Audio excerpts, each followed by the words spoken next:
Okay, today we are going to be looking at current and heating.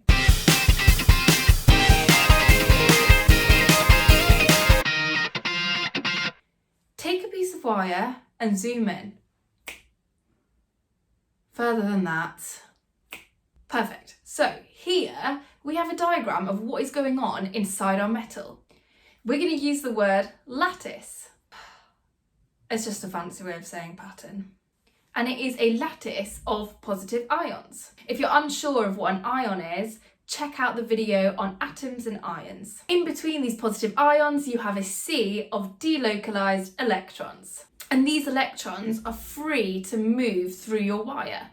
This picture is identical to when we first looked at current. It's literally identical because I used the same graphic. So as these electrons move through the wire, they bump into these positive ions as they go. And each time they bump into an ion, they transfer energy to that ion. We say that the current does work against the electrical resistance.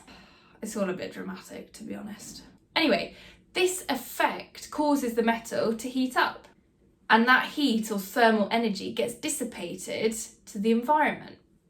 The more those ions vibrate, the hotter the metal is. So in order to get a maximum heating effect, we need those electrons to collide more frequently. In order to do that, we can either increase the current, and therefore we're increasing the number of electrons per second that are flowing through the wire, or we can increase the resistance. An increased resistance comes from our ions vibrating more, making it more difficult for the electrons to get through the wire. You'll have heard of vicious cycle before. Well, here's one for you. The more the electrons collide with the ions, the more those ions vibrate, the harder it makes it for the electrons to get through.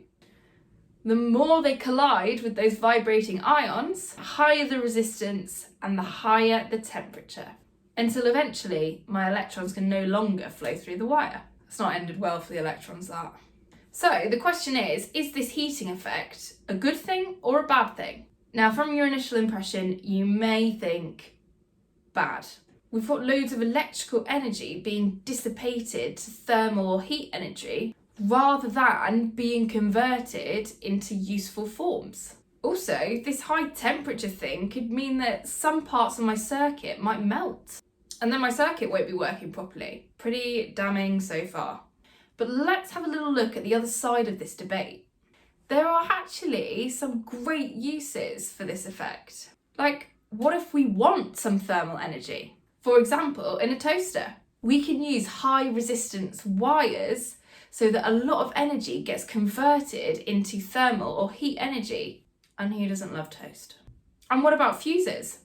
Fuses actually rely on the high currents and therefore high temperatures, because all they are is a thin piece of wire that melts. A fuse melting creates gaps in a circuit and stops electricity flowing. They're an important safety device and they protect people from fires and electrical shocks. So it's not all bad news then. Okay, that's it for current and heating. Thanks for watching. Please make sure you download the notes below.